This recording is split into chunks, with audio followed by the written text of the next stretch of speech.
Дінмұхамед Қонаев атындағы орта мектептің 3 А сынып оқушысы Мұқан Айзере. Мұқағали Мақатаев. Сәби ана.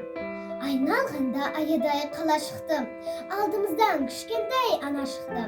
Құда отырған ауылға апаратын жалғыз аяқ соқпақтан адасыптым. Бір қолында батпандай қуыршағым, бір қолында ойыншық құлыншағым. Екі жансыз мүсінді мәпелейді біресе ұрысадым.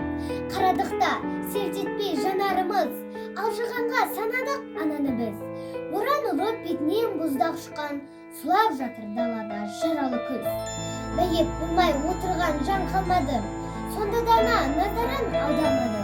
Сәби деген өзінен өзі болып, құлыншақ пен құлыншақ алданғаны. Сөзге тартпақ болып естімеді, адам қалай опынай естіреді. Адамның ғұмырынан қысқа не бар, көнен кесе болған кеш көреді. Жастар-ай, жамандық жоқ көңіліңізде, мына отырған ана кім көрдіңіз бе? Бір күрсініп алдыда отырған қар, ана өмір баяндап берді бізге.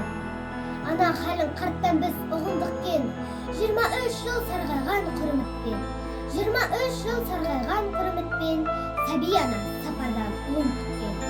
Сұрапылдан сәбиі оралмапты, құлыншақ содан қапты. Қара жолды қаптакен тозан жапты, қаралы күз қайтадан борандатты. Өмір ауыр салмақпен далаға енді, қап-қара жамылғысын ала келді. Ауылына жетті де сәби ана, ойын-шоң құшақтап қыла берді.